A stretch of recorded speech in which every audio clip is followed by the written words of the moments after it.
Good morning student, कैसे हैं आप सब। आप सबकी ऑनलाइन क्लासेस में एक बार फिर से बहुत बहुत स्वागत है। आज इस वीडियो में आप देखेंगे जो आपका 2019 का सेट नंबर 1 चल रहा है उसका ये लास्ट वीडियो है और लास्ट पार्ट रहेगा आपका। इस वीडियो में आप क्वेश्चन नंबर 6 के क्वेश्चन 6 का शायद पिछले प्रीवियस वीडियो में एक क्वेश्चन बताया गया था, तो उसके आगे के क्वेश्चन चलेंगे और इस वीडियो में पूरा आपका सेट खत्म होगा, उम्मीद यही है। ठीक है, तो आइए बढ़ते हैं। वीडियो को देखिए तो एक बार उसको सब्सक्राइब और लाइक कर दीजिए, इतना प्रोत्साहन करने का काम कीजिए। बढ़ते हैं क्वेश्चन नंबर 6 की ओर। क्वेश्चन नंबर 6 का अगला क्वेश्चन है कि एक शंक्वाकार बर्तन है जिसके आधार की त्रिज्या 5 सेंटीमीटर है और ऊंचाई 24 सेंटीमीटर है। तो एक शंक्वाकार बर्तन मैं बना लेता हूं। ये हो गया मेरा एक शंख, ठीक है ना। आधार की त्रिज्या इसकी कितनी है, कितनी है? 5 सेंटीमीटर। आधार की त्रिज्या इसकी 5 सेंटीमीटर है और इसकी ऊंचाई दे रखा है 24 सेंटीमीटर। जब ऊंचाई का नाम लिया तो ऊंचाई यही होगी, तिर्यक ऊंचाई के बारे में हम कल्पना नहीं करेंगे। कितनी है ऊंचाई? 24 सेंटीमीटर। बोला जा रहा है पानी से पूरा भरा है। ये पानी से क्या है? पूरा भरा हुआ है। अगर ये पानी से पूरा भरा है तो इसके पानी को एक बेलनाकार बर्तन में पलट दिया जाता है। कैसे बर्तन में? एक बेलनाकार बर्तन में पलट दिया जाता है। ठीक है, पलट दीजिए। तो क्या करें हम? बोला भाई पानी का स्तर मान लेते हैं यहां तक पहुंचा। समझ में आई बात? पानी का स्तर यहां तक पलटा, क्योंकि ये नहीं बोला गया कि जब बेलनाकार बर्तन में पलटा जाता है तो भर जाता है। कह रहा जिसके आधार की त्रिज्या 10 सेंटीमीटर है, यानी बेलन के आधार की त्रिज्या कितनी है? 10 सेंटीमीटर। बेलन के आधार की त्रिज्या कितनी है? 10 सेंटीमीटर है। फिर बेलनाकार बर्तन में पानी की ऊंचाई ज्ञात कीजिए। समझ में आया? क्या करना है, क्या है, क्या दे रखा है? एक शंक्वाकार बर्तन है जिसमें पानी भरा है, पानी से पूरा भरा है, ठीक है ना। और शंक्वाकार बर्तन की त्रिज्या दे रखी है, ऊंचाई दे रखी है। फिर बोला इसके में जो भी जितना पानी भरा उस पानी को मैंने एक बेलनाकार बर्तन में पलट दिया। अब बेलनाकार बर्तन में पलट दिया तो बेलनाकार बर्तन में भी पानी कुछ स्तर तक गया होगा। बोला भाई कितने स्तर तक गया है, उसकी ऊंचाई ज्ञात करनी। बेलन की ऊंचाई नहीं ज्ञात करनी है, ठीक है। बेलन में पानी कितनी ऊंचाई तक भरा है ये ज्ञात करना है। तो अगर मैं यहां तक मान लेता हूं पानी भरा है तो मान लेता हूं ये ऊंचाई मेरी कितनी है? h सेंटीमीटर है। समझ में आई बात? ये ऊंचाई मेरी कितनी है? h सेंटीमीटर है। क्लियर है इतनी बात? तो अब राइटिंग में क्या लिखा जाए? राइटिंग में लिख भी सकते हो या डायग्राम आपने बना दिया है, ये सारी बातें कंफर्म है, ठीक है ना। तो आप डायरेक्ट लिखिए क्या? शंक्वाकार, शंकु में भरे पानी का आयतन। शंक्वाकार बर्तन में भरे पानी का आयतन बराबर शंकु का आयतन। शंक्वाकार बर्तन में भरे पानी का आयतन कितना हो जाएगा? पता नहीं कितना होगा, मैं अभी एक साथ सारा कॉन्सेप्ट करना चाहता हूं कि जितना पानी इसमें भरा था शंकु का आयतन अगर मैं निकालता हूं तो वो पानी का आयतन होगा। और वही पानी का आयतन इसमें जो पलटा गया है, आकार बदला है, आयतन नहीं। बेलन में जितना पानी है इस समय ये किसके आयतन के बराबर है? इस शंकु में भरे पानी के आयतन के बराबर। शंक्वाकार बर्तन में भरे पानी का आयतन बराबर बेलनाकार h, बेलनाकार बर्तन में, बेलनाकार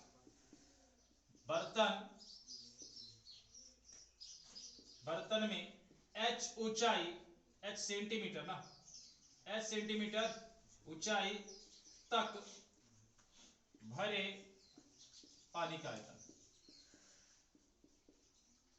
क्या ये बातें समझ में आई आपको? ये लाइन सबसे मेन इंपॉर्टेंट है, यही पूरे क्वेश्चन का कॉन्सेप्ट है। अगर ये लाइन क्लियर हो पूरा क्वेश्चन खत्म है। भैया शंक्वाकार बर्तन में जितना पानी भरा था उस पानी का आयतन क्या होगा? उस शंकु का आयतन निकाल लें। तो शंकु का आयतन से हम क्या समझते हैं? उसमें मात्रा, उसकी कैपेसिटी कितनी है। जैसे कहते हो आप 1 लीटर पानी की बोतल लेते हो, पानी की बोतल में जितना पानी भरा है, कितना पानी भरा है? अगर बोतल 1 लीटर की है, मैंने बोला 1 लीटर की बोतल दीजिए। 1 लीटर की बोतल मतलब क्या होगा? 1 लीटर उसकी क्या है? कैपेसिटी है, ठीक है ना, कि उसमें 1 लीटर पानी आ सकता है। बात समझ में आ रही है? तो ऐसे एक शंक्वाकार बर्तन मैंने ले रखा है, इसमें पूरा पानी से भर लिया। मैंने बोला ये शंख जो मैंने लिया है ये 1 लीटर का है, इसका मतलब उसमें कितना पानी भर सकता हूं मैं? Maximum 1 litre. तो इस शंकु में पूरा पानी भरा हुआ था, तो शंकु का आयतन जो भी होगा क्या होगा? पानी इसमें उतना ही आएगा, पानी के आयतन के बराबर होगा। तो शंक्वाकार बर्तन में भरे पानी का जो भी आयतन होगा वो किसके बराबर होगा? इसी पानी को आपने इस बेलनाकार बर्तन में पलट दिया है, तो बेलनाकार बर्तन में h ऊंचाई तक, मैंने ये लिखा बेलनाकार बर्तन का आयतन, क्योंकि भाई या तो आप ये बात बताते कि ये पूरा पानी मैंने भर दिया है और बेलन भी पूरा भर गया है। ऐसा तभी संभव था जब बेलन की जो त्रिज्या थी वो कहीं ना कहीं से कम होती। ठीक है, बराबर होने वाली स्थिति में भी ये चीजें नहीं हो सकती है, क्योंकि आपको पता है ना बेलन के आयतन का 1/3 भाग होता है शंकु का आयतन। समझ पाए इतनी बात? तो चलिए अब शंकु का आयतन कितना हो जाएगा? शंकु का आयतन फार्मूला क्या होता है? 1/3 पाई r स्क्वायर, त्रिज्या का वर्ग 5 का वर्ग इंटू h कितना है बराबर बेलनाकार बर्तन में भरे h ऊंचाई तक। h ऊंचाई तक जो पानी भरा है वो भी तो एक बेलन है, उस बेलन को इतना मान के चलिए केवल h ऊंचाई का बेलन है, तो बेलन का आयतन क्या होता है? पाई r स्क्वायर, त्रिज्या कितनी है इसकी? 10 का स्क्वायर, और h मेरे को फाइंड करना है।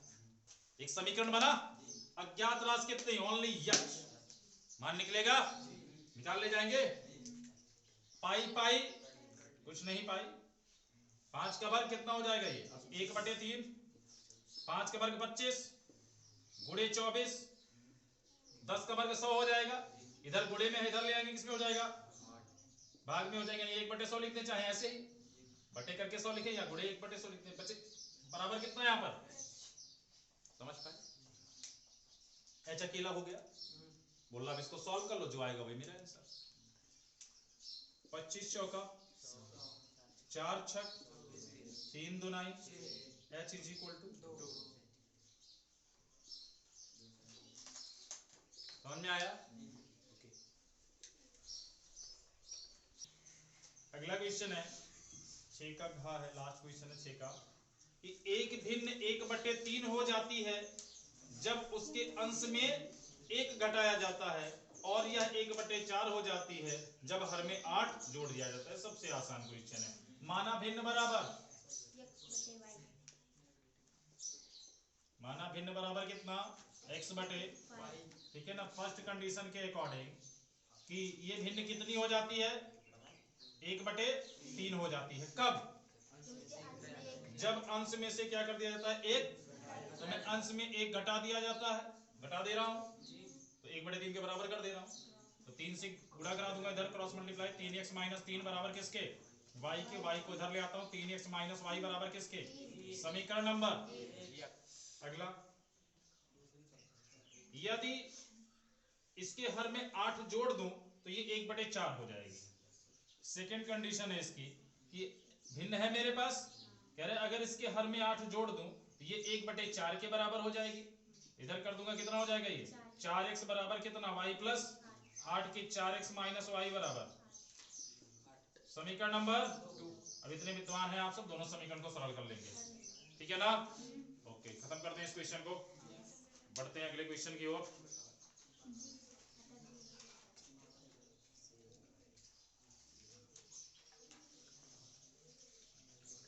कह रहे हैं समीकरण को हल करना है अगला ना। वीडियो पॉज कीजिए।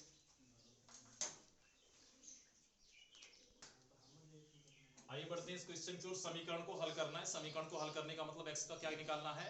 मान निकालना है। यहाँ पर देख रहा हूँ सारी चीजें बटा में है, तो मेरे इस चीज को देखते ही दिमाग आ रहा है कि एलसीएम लेके पहले सॉल्व करूँ थोड़ा इसको। ठीक है ना? अब इनका अगर एलसीएम में लेना चाहूँ तो सबका एलसीएम क्या होगा?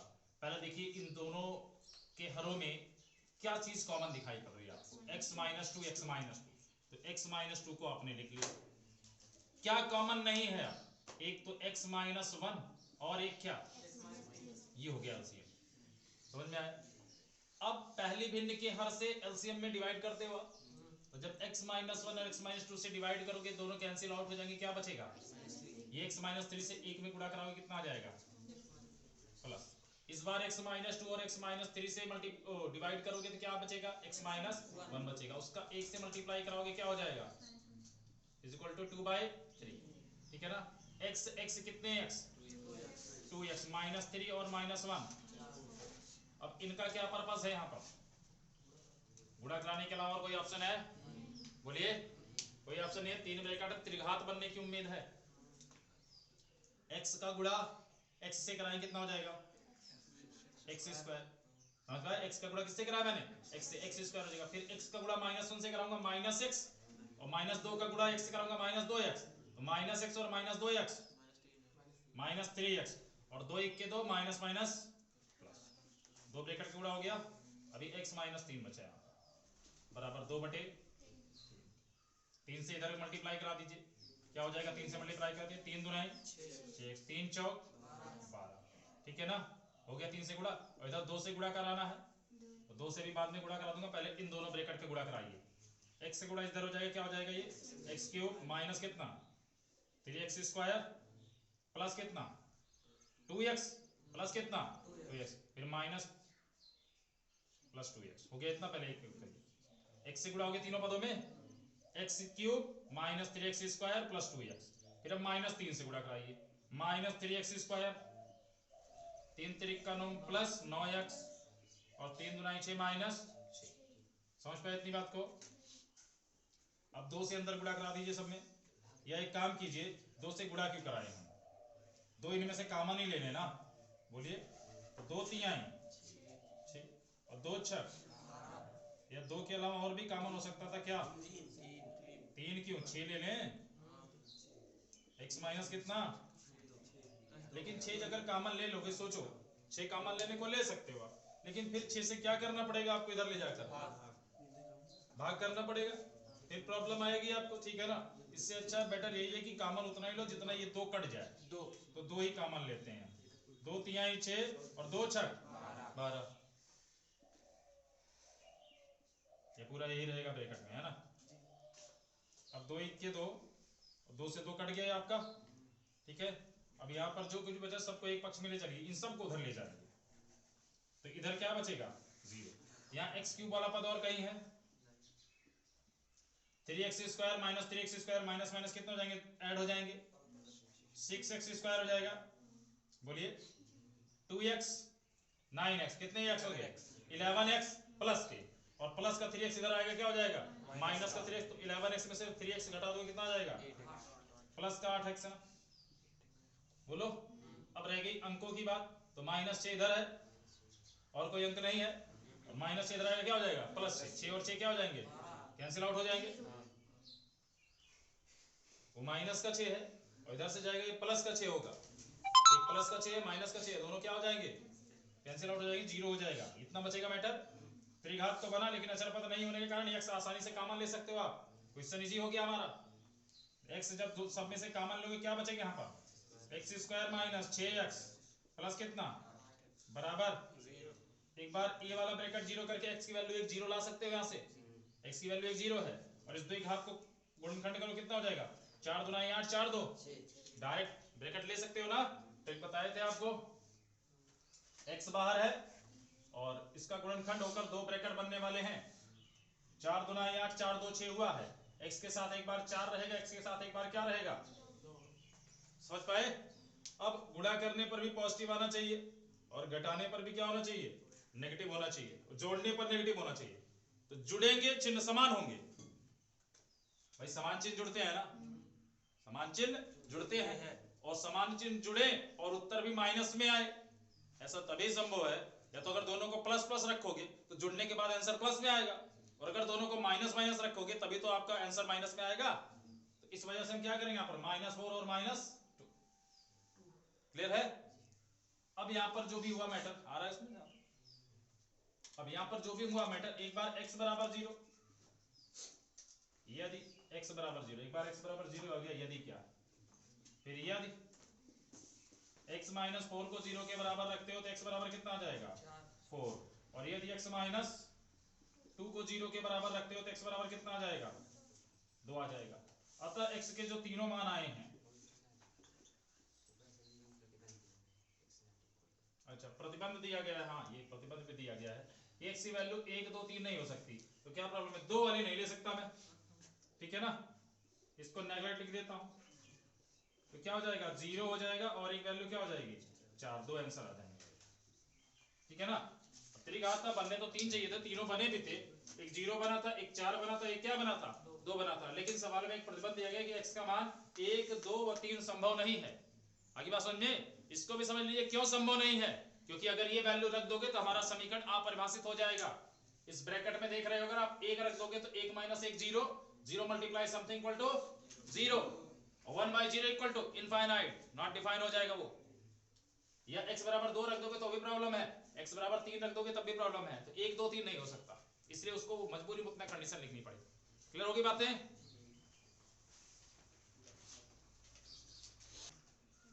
एक आयताकार पार्क की लंबाई उसकी चौड़ाई से 8 मीटर अधिक है। यदि पार्क का क्षेत्रफल 240 मीटर स्क्वायर है तो पार्क की लंबाई और चौड़ाई ज्ञात कीजिए। एक आयताकार पार्क की लंबाई जो है उसकी चौड़ाई से 8 मीटर अधिक है। तुलना किससे हो रही है? चौड़ाई से। तो माना आयताकार पार्क की चौड़ाई बराबर x, मीटर सेंटीमीटर किलोमीटर क्या मानना है? मीटर में दे रखा है क्षेत्रफल, तो x मीटर हो गया। क्लियर है? तो लंबाई कितनी हो जाएगी? तो आयताकार पार्क की लंबाई बराबर उससे क्या है? x + 8 हो जाएगा। कहां गया क्वेश्चन? 8 मीटर अधिक है लंबाई उससे, चौड़ाई से, तो x + 8 मीटर। क्षेत्रफल कितना दिया है आयताकार पार्क का? 240 मीटर स्क्वायर। तो x इंटू क्षेत्रफल बराबर क्या होता है? लंबाई गुणे चौड़ाई। तो ये हो गई लंबाई और ये हो गई चौड़ाई, का गुणा करा दिया मैंने दोनों का, बराबर किसके? 240 के। x स्क्वायर प्लस कितना? माइनस बराबर 0। 240 का फैक्टराइजेशन 12, 2 1 के 2, 2 दूना 4, 2 शून्य 0, 2 छक 12, 60 आ जाएगा, 2 तिहाई से 30 आ गया, 2 से 15 बार, 3 पचे 15 और 5 इक्के 5। गुणा करने पे 240 और घटाने पर कितना आना चाहिए? 8। घटाने पर 8 के अंतर वाली संख्या चाहिए। तो 5 तिया अगर मैंने 15 कर दिया तो 15 और 8 का अंतर कितना हो रहा है? 15 5 23, 2 दुना 4, 2 8 2 16 नहीं बन पाएगा। 20 और 12, 20 12 का मतलब हो गया 5 दुनाई 10, 10 दुनाई 20 और 3 दुनाई 6 दुनाई 12, 20 और 12। इसी में से आपको ग्रुपिंग करनी है, ठीक है ना? जैसे आप लोग को आ गया, ठीक है, 20 और 12। डायरेक्ट ब्रैकेट लिखें, x के साथ एक बार 20 और x के साथ एक बार क्या? 12, बराबर किसके? 0 के। अब गुणा करने पर नेगेटिव में आना चाहिए और घटाने पर पॉजिटिव आना। घटाने पर पॉजिटिव आने का मतलब बड़ी संख्या बड़ी होनी चाहिए, ठीक? तो x + 20 को 0 के बराबर करोगे जब, ठीक है ना, तो x की वैल्यू क्या आ जाएगी? नेगेटिव में आ जाएगी। इसको नेगलेक्ट कर दोगे, क्योंकि कोई भी लंबाई जो लेंथ होती है वो नेगेटिव नहीं होती है। तो x - 12 वाला जो 0 करोगे उससे आपको क्या मिल जाएगा? x = 12, ठीक है ना? तो यही सही हो जाएगा। अतः लंबाई कितनी हो जाएगी मेरी? 12 + 8 बराबर किसके? 20 के। और चौड़ाई कितनी हो जाएगी? 12 मीटर।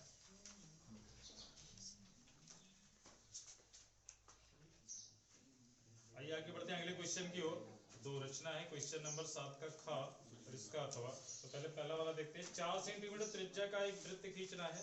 वृत्त पर ऐसी दो स्पर्श रेखाएं खींचनी है जो एक दूसरे को 60 डिग्री कोण बनाती है। इसका कॉन्सेप्ट आपने एक वीडियो में देख चुके हैं, इसके पहले सेट में आया हुआ क्वेश्चन है कि जब हमें स्पर्श रेखाओं के बीच का कोण प्रतिबंधित कर दिया जाता है, ठीक है, तो वो कोण जितना वो चाह रहा है उतना ही बनाने के लिए मुझे जो वृत्त के अंदर दोनों त्रिज्याएं होती है उनके बीच का कोण फिक्स करना पड़ता है, ठीक है ना? तो सबसे पहले मैं क्या करूंगा? एक वृत्त खींच दूंगा, कितने का? 4 सेंटीमीटर। 4 सेंटीमीटर प्रकार में लेकर के डिस्टेंस एक वृत्त खींच दूंगा। बोलिए, ये मान लेते उसका क्या है? केंद्र है। फिर यहां से क्या ड्रॉ करूंगा? एक त्रिज्या ड्रॉ कर दूंगा। समझ में आया? अब रफली अगर मैं एक फिगर बनाकर यहाँ पर चेक करता हूँ कि जो दो स्पर्श रेखाएं मैं खींचता हूँ और यहाँ पर मुझे पता है ये त्रिज्याएं क्या होती है? इस पर लंब होती है। तो 90 90 180 ऐसे बन जाता है। शेष दोनों कोणों का योग 180 होता है। अगर मुझे यहाँ पर 60 फिक्स करना है तो पक्का यहाँ पर कितना बनाना पड़ेगा? 120 डिग्री एंगल वहां बनाना पड़ेगा, ठीक है ना? तो अगर मैं वहां पर दोनों त्रिज्याओं के बीच 120 डिग्री का झुकाव बना दूं तो दोनों स्पर्श रेखाओं की लंबाई कितनी, उनके बीच का कोण कितना हो जाएगा? 60 डिग्री हो जाएगा। तो मैं यहाँ पर जो दूसरी स्पर्श रेखा है चांदी की सहायता से 120 डिग्री का कोण बनाते हुए एक अन्य रेखा की रचना करूंगा। एक अन्य रेखा, एक अन्य त्रिज्या हो जाएगी ओबी। समझ में आया? कितना एंगल बनाते हुए यहाँ पर 120 डिग्री बनाते हुए। फिर अगला कॉन्सेप्ट क्या होता है कि बिंदु ए से 90 डिग्री का कोण बनाते हुए एक रेखा खींचेंगे यहाँ पर चांदी की सहायता से, ठीक, स्पर्श रेखा होगी वो। और बी से भी 90 डिग्री का कोण बनाते हुए एक स्पर्श रेखा खींचेंगे। दोनों एक दूसरे को क्या करेंगे, बिंदु पी पर प्रच्छेद करेंगे, ठीक है ना। और गणना द्वारा ये एंगल कितने हो जाएंगे मेरे, यहाँ पर ये 90 है, ये 90 है, ये कितना हो जाएगा मेरा 60 डिग्री हो जाएगा। समझ में आ गया? रचना की चरण लिख लेंगे। क्या लिखेंगे? सर्वप्रथम 4 सेंटीमीटर त्रिज्या का एक वृत्त खींचा, ठीक है ना, ओ केंद्र वाला, जिसका केंद्र क्या है, ओ है। केंद्र ओ से ए को मिलाया, एक त्रिज्या खींची, है ना। अब ओए से बिंदु ओ को केंद्र मानते हुए 120 डिग्री का कोण बनाते हुए एक अन्य रेखा ओ भी खींची, एक अन्य रेखा खंड क्या खींचा, ओ भी खींचा। अगली बात समझे, बिंदु ए को केंद्र मानते हुए 90 डिग्री का कोण बनाते हुए एक रेखा क्या खींची मैंने, ए अक्ष। और बिंदु बी को केंद्र मानते हुए एक अन्य रेखा क्या खींची मैंने, बी वाई, जो एक दूसरे को कहां प्रच्छेद करते हैं, बिंदु पी पर प्रच्छेद करते हैं, ठीक है। अतः गणना द्वारा A P B, angle A P B is equal to कितना, 60 डिग्री, ठीक है ना, जो अभीष्ट रचना है। अगली बात समझ। अगला देखिए, एक त्रिभुज एबीसी बनाइए जिसमें AB बराबर 6 सेंटीमीटर, कोण A बराबर 30 डिग्री, B बराबर 60 डिग्री हो। दूसरा, एक त्रिभुज AB'C' की रचना कीजिए जो त्रिभुज ABC के समरूप हो तथा उसका आधार AB' 8 सेंटीमीटर हो। यहां पर चीजें नहीं दी गई हैं, ठीक है ना, इसको देख लीजिए एक बार।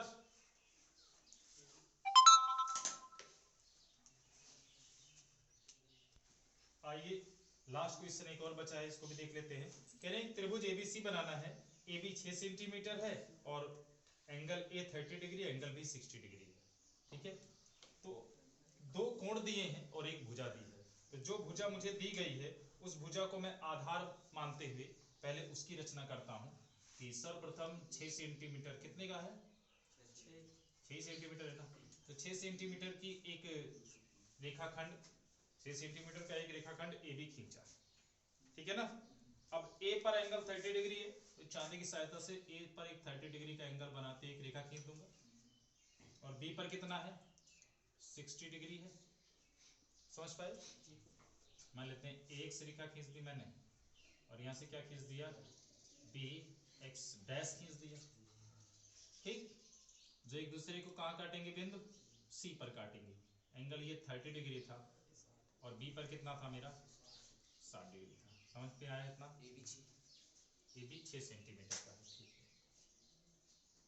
बोल रहा अब एक अन्य त्रिभुज की रचना करनी है, उस अन्य त्रिभुज का नाम दे रहा है मेरे को, A B dash C dash. बोल रहा एक इस त्रिभुज की रचना करनी है, तो इस त्रिभुज और इस त्रिभुज में मुझे क्या फर्क दिखाई पड़ रहा है, मुझे ये फर्क दिखाई पड़ रहा है कि मेरा जो त्रिभुज एबीसी है उस त्रिभुज एबीसी में जो ए वाला पॉइंट है, ए वाला जो शीर्ष है वो दोनों में कॉमन है, ठीक है ना, क्योंकि इसका नाम में भी ए दे रहा है, खाली बी और सी को चेंज कर रहा है, बी डैश सी डैश, मतलब बी के संगत या तो इस तरफ या तो इस तरफ एक पॉइंट मिलने वाला है, और ऐसे भी सी को या तो आगे बढ़ाने पर या उसके यहां पर भी कहीं मिलने वाला है, ठीक है ना। अब रेशियो अगर मुझे पता होता तो मैं जान जाता हूं, इसने दिया है मुझे कि ए बी डैश बराबर दिया है ए बी डैश, तो फिलहाल यहां रचना करने के लिए छोड़ देता हूं, यहां पर कैलकुलेशन करता हूं मैं कि ए बी डैश जो मुझे दिया है वो कितना है, 8 सेंटीमीटर का है, यही है ना, ए बी डैश कितना है, 8 सेंटीमीटर है, समझ में आई बात। और ए बी की लेंथ कितनी दी गई है, 6 सेंटीमीटर, तो मुझे अनुपात निकालना है। अब 8/6 करूं या 6/8, एक प्रॉब्लम ये भी है, ठीक है ना। जरा आप उन लैंग्वेज को यूज कीजिए जहां पर आपको अनुपात दिया जाता था, क्या भाषा प्रयोग होती थी, कि इसके समरूप त्रिभुज एबीसी के समरूप एक अन्य त्रिभुज की रचना कीजिए, ठीक है ना, जिसकी भुजाएं त्रिभुज एबीसी की संगत भुजाओं की 2/3 4/3 हो। बस समझ में आ रहा है, क्या लिखता था कि त्रिभुज एबीसी के समरूप एक अन्य त्रिभुज की रचना करो जिसकी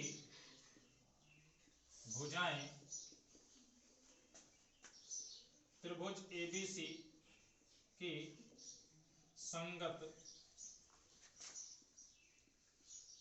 भुजाओं की 3/5 या 5/3 समथिंग अनुपात, तो मान लीजिए कम ज्यादा ऐसे देता था। इसकी मीनिंग मुझे समझनी है। कह रहे हैं भैया ठीक है, ये इस बात समझ में आ गई कि आपके त्रिभुज एबीसी के समरूप मुझे एक अन्य त्रिभुज की रचना करनी है। ठीक है, जिसकी जिसकी मतलब किसकी, जो नया त्रिभुज बनाओगे उसकी, उसकी जो भुजा होगी वो भुजा हमारा जो मूल त्रिभुज है ना, उस मूल त्रिभुज की जो संगत भुजाएं हैं सभी उसकी की मतलब गुणा, यानी यहां जो हर में मुझे मिलेगा, जो इनका हर होगा वो मेरा मूल त्रिभुज का अनुपात प्रदर्शित करेगा। ठीक है ना, और जो अंश में होगा वो जो मैं अन्य त्रिभुज बनाने वाला हूं उसका अनुपात रिप्रेजेंट करेगा। तो यहां पर मुझे जो मेरा मूल त्रिभुज की भुजा है कितनी है, 6 है, और जो अन्य त्रिभुज मुझे बनाना है इसके समरूप उसकी भुजा कितनी है, 8 है। ठीक है ना, तो मैं रेशियो किसका किसका निकालूंगा, मैं रेशियो निकालूंगा ए बी डैश बटे कितना, ए बी का, ताकि मुझे हर में मूल त्रिभुज की भुजा मिले। तो ये 6 हो जाएगा, ये कितना हो जाएगा 8, 2 चौक 8, 2 तिहाई, अतः अनुपात कितना मिल गया मुझे 4/3 या 4/3। समझ में आई बात। यहाँ पर जो की आया है किसकी भुजाओं की, किसकी भुजाओं की, त्रिभुज एबीसी की संगत भुजाओं की। ठीक है ना, तो ये जो हर में होता है ये मेरा मुख्य त्रिभुज जो होता है उसका अनुपात होता है। बातें स्पष्ट हो गई। तो अब रचना कर देता हूं मैं। ठीक है ना, 4/3 आ गया ना, अब कहानी खत्म हो गई। इस क्वेश्चन में ये बढ़िया क्वेश्चन कहा जाएगा क्योंकि इसका जो लैंग्वेज थी वो चेंज कर दी गई है। अब तक मुझे जो लैंग्वेज मिलती थी सिंपल बता देता था कि एक अन्य त्रिभुज की रचना कीजिए जिसकी जो भुजाएं हैं वो त्रिभुज एबीसी की भुजाओं की संगत भुजाओं की कितनी हो, 4/3 हो। लेकिन यहाँ पर ये 4/3 बोला नहीं, एक भुजा की लेंथ दे दिया, तो मुझे वहां पर रेशियो निकालना पड़ा। अब मैं ए से न्यून कोण बनाते हुए एक रेखा ए वाई खींच लेता हूँ, और मुझे पता है जो वहां पर अधिकतम अनुपात होता है 4, उतने यहाँ पर समान चाप लगाता हूं। ठीक है ना, नाम क्या हो जाएंगे क्रमशः A1, A2, A3 और क्या, मेरे मूल त्रिभुज की भुजा AB का अनुपात 3 होना चाहिए, और जो नया त्रिभुज बना उसका अनुपात कितना होना चाहिए 4। तो जब मूल त्रिभुज का 3 होना चाहिए तो मैं क्या करूंगा, B से पहले किसको मिला दूंगा, A3 को मिला दूंगा। फिर इस कोण के बराबर कोण बनाता हुआ एक अन्य रेखा A4 से खींचूंगा। ठीक है ना, जो कि इसको आगे बढ़ाने पर, किसको आगे बढ़ाने पर, AB को आगे बढ़ा लेता हूं मैं। AB को आगे बढ़ाने पर इसको कहां पर छेद करे, अब इसी के समांतर चाहिए मुझे। देखा आपने, यहीं पर आपको क्या मिल जाएगा, ये B डैश मिल जाएगा। समझ में आ गई बात। यहां पर जैसे ही आपको B डैश मिला, अब आपने क्या किया है, इस कोण के बराबर कोण बनाया है, इस कोण के बराबर कोण बनाया है आपने। फिर इसके बाद आपको क्या करना है, B डैश पर, कहां पर, B डैश पर, B डैश पर भी ये जो 60 डिग्री का कोण बनाया, इस 60 डिग्री का कोण बनाते हुए, अब यहाँ पर आपको कोण के बराबर कोण बनाने की आवश्यकता नहीं, आप चाहो तो चांदे का प्रयोग कर सकते हैं क्योंकि इसकी मेजरमेंट पता है मुझे, लेकिन यहाँ नहीं पता थी कि यहाँ कितने डिग्री का कोण बना उतना बनाओ। मैंने बताया चाप के बराबर चाप बनाना, प्रकार की नोक को आप A3 पर रख करके एक आर्क लगा देंगे। तो यहाँ पर कोई एंगल दे रखा है और मुझे इस भुजा पर भी इतना ही एंगल बनाना है, तो मैं क्या करूंगा, यहाँ पर प्रकार की नोक रखूं, एक आर्क लगा दूं। समझ पाए। और जब आर्क लगा दूंगा तो फिर यहाँ भी इस पॉइंट पे बनाना, तो यहाँ से भी एक आर्क लगा दूं, वही आर्क, प्रकार को कम ज्यादा नहीं करेंगे। फिर उस प्रकार को मैं अपना क्या करूंगा, कंपास को यहाँ पर पूरा भरूंगा। ठीक है ना, लेंथ आ गई यहाँ से यहाँ तक की, और फिर यहाँ से भी क्या कर दूंगा, यहाँ पर इसको कट मार दूंगा ऐसे। ठीक है ना, जहां कट मारेगा वहीं पर अपने लाइन ड्रॉ कर दूंगा। तो इस प्रकार से वो चाहे 1 डिग्री का कोण हो, ठीक है ना, उसी कोण के बराबर कोण बन जाएगा मेरा। समझ में आ गई बात। तो B डैश में 60 डिग्री का कोण बनाते हुए एक अन्य रेखा की रचना कर दूंगा, जो मेरे इस लाइन को थोड़ा और बढ़ा लेता हूं मैं।